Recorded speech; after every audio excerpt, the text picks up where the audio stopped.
नमस्कार, सप्ततारा न्यूजमध्ये आपले स्वागत आहे। आज सोमवार दिनांक 16 डिसेंबर 2024। न्यूज बुलेटिनमध्ये जाणून घेऊया आजच्या ठळक घडामोडी। कॅबिनेट मंत्री झाल्याबद्दल जयकुमार गोरे यांच्या बोराटवाडी गावात आनंदोत्सव। ग्रामस्थांनी घरोघरी उभारल्या गुड्या। मान तालुक्याच्या बोराटवाडी सारख्या छोट्या गावातील रेशनिंग दुकानदाराचा पोरगा असलेला जयाभाऊ म्हणजेच मान खटाव मतदारसंघाचे आमदार जयकुमार गोरे हे कॅबिनेट मंत्री झाल्याबद्दल ग्रामस्थांनी सोमवारी सकाळी 8 वाजता गुढी उभारून आनंद व्यक्त केला। ग्रामस्थांनी तर आनंदोत्सव साजरा केला। यावेळी पुरणपोळीचा गोड नैवेद्य करून तो ग्रामदेवतेला दाखवण्यात आला।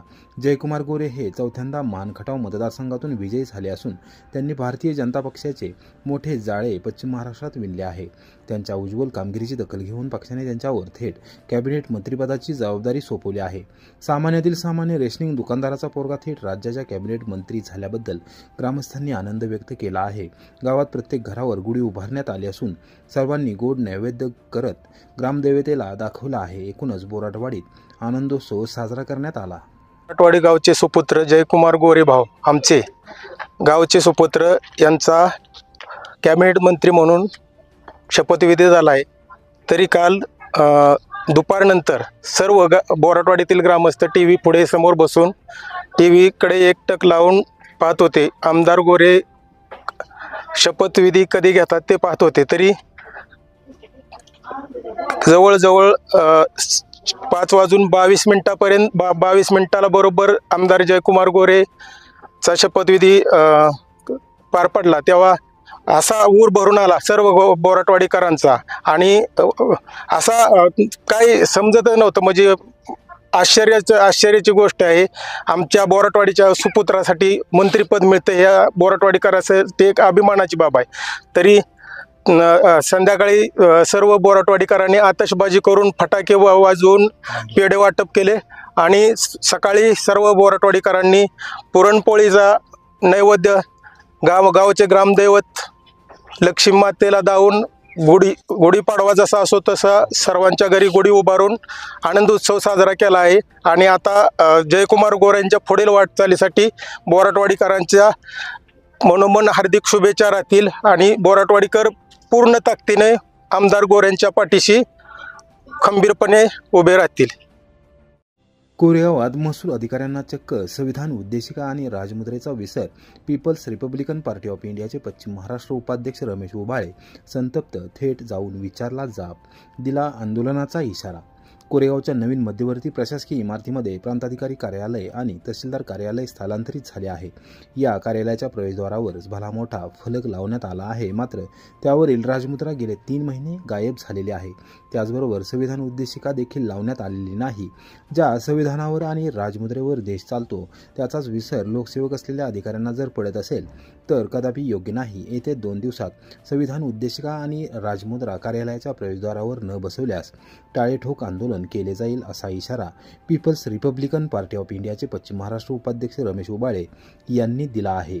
रमेश उबाळे हे कार्यकर्त्यांसमवेत सोमवारी दुपारी 4 वाजण्याच्या सुमारास मध्यवर्ती प्रशासकीय इमारतीत शासकीय कामकाजाच्या अनुषंगाने गेले होते। त्यावेळी प्रवेशद्वारावरच भला मोठ्या फलकावरील राजमुद्रा गायब असल्याचे त्यांना दिसून आले। त्याचबरोबर संविधान उद्देशिका लावली नसल्याचे निदर्शनास आल्यानंतर ते प्रचंड संतप्त झाले। त्यांनी प्रांताधिकारी अभिजित नाईक आणि तहसीलदार डॉक्टर संगमेश कुडे यांना थेट जाऊन जाब विचारला। ज्या भारत देशाची घटना भारतरत्न डॉक्टर बाबासाहेब आंबेडकर यांनी लिहिलेली आहे, त्याचबरोबर जे संविधान त्यांनी देशाला दिले आहे त्याचा विसर लोकसेवक असलेल्या प्रशासकीय अधिकाऱ्यांना पडत असेल तर याहून मोठे दुर्दैव नाही। असे अधिकारी या खुर्चीवर बसणे योग्य नाही। त्यांनी थेट राजीनामा देऊन घरी जावे। तुम्ही खुर्च्या रिकाम्या करा। डॉक्टर बाबासाहेब आंबेडकर यांना मानणारे अधिकारी येथे काम करतील, अशी संतप्त प्रतिक्रिया यावेळी उबाळे यांनी व्यक्त केली। कार्यालयाच्या प्रवेशद्वारावर पत्रकारांशी बोलताना त्यांनी येत्या 2 दिवसात कार्यालयाच्या प्रवेशद्वारावर आणि दर्शनी भागात संविधान उद्देशिका आणि राजमुद्रा न लावल्यास टाळेठोक आंदोलन करण्याचा इशारा दिला आहे।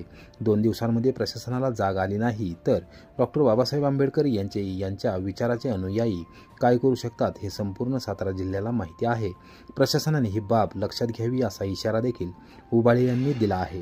जे तहसील आणि पान कार्यालयाचे फलक लावलेले त्याच्यावरची राजमुद्रा पडलेले गेले 3 महिने झाले ही राजमुद्रा पडलेले। तहसीलदार आणि प्रांतसाहेब याच पॅसेजमधून आत कार्यालयात जातात, पण त्यांना ही राजमुद्रा पडलेली दिसलेली नाही। आणि याच्यापेक्षा लाजिरवाणी बाब अशी आहे की हे कार्यालय चालू झालं, पण इथं संविधान उद्देशिका जसं कलेक्टर ऑफिस असेल किंवा जिल्हा परिषद कार्यालयाच्या बाहेर संविधान उद्देशिका मोठ्या याच्यात लावलेली आहे. तर या कार्यालयात मात्र असं काही दिसत नाही आहे. ज्या संविधानावरती हा देश चालतो, ज्या संविधानावरती हे सगळे पदाधिकारी मंत्री किंवा एक सरकार चालतं, त्या संविधानाला इथं नेमका काय दर्जा आणि काय स्थान आहे याचा उलगडा प्रांत साहेब आणि तहसीलदार साहेबांनी करावा. जर आपण संविधान आणि बाबासाहेब मानत नसाल तर कृपया राजीनामा देऊन आपल्या घरी जावं. आम्हालाही अशा अधिकाऱ्यांचं इथं काही काडीमात्राची आम्हाला गरज नाही आहे. जो बाबासाहेब आणि संविधान मानेल अशाच अधिकाऱ्यांनी या कार्यालयात येऊन सर्वसामान्य जनतेची सेवा करावी असं मी या ठिकाणी आवाहन करतो. आणि जर 2 दिवसाच्या आत संविधान उद्देशिका आणि राजमुद्रा जर आपल्या कार्यालयात लावलेली दिसली नाही तर टाळे ठोके आंदोलन या ठिकाणी मी आणि माझे कार्यकर्ते करू. त्या 2 दिवसांनी जरी त्यांना जाग नाही आली तर नुसते टाळे ठोकून आम्ही शांत बसणार नाही. आम्ही पण बाबासाहेबांच्या अवलादी आहोत. संविधानाचा जो मान सन्मान करणार नाही त्याची जागा कशा पद्धतीने दाखवायची हे सातारा जिल्ह्याला आम्ही दाखवून देऊ. कोरेगावात उपनगराध्यक्षांची कार्यतत्परता, बाजार मैदानावरील कूपनलिका केली सुरू, बाजार करू व्यापाऱ्यांनी केला सत्कार. सध्या उन्हाची तीव्रता वाढत चालली असून कोरेगावातील बाजारपेठेत असलेल्या बाजार मैदानावर पिण्याच्या पाण्याची सोय नसल्याने बाजार करू व्यापाऱ्यांचे हाल होत होते. त्यांनी तेथील कूपनलिका सुरू करण्याची मागणी उपनगराध्यक्ष राहुल रघुनाथ बर्गे यांना भेटून केली होती आणि क्षणाचाही विलंब न लावता बर्गे यांनी नगरपंचायतीची यंत्रणा गतिमान करत कूपनलिका सुरू करून दिली. त्यांनी तात्काळ काम मार्गी लावल्याने सोमवारी दुपारी 1 वाजता बाजार करू व्यापाऱ्यांनी नगरपंचायत कार्यालयात जाऊन उपनगराध्यक्ष राहुल रघुनाथ बर्गे यांचे अभिनंदन केले व सत्कार केला.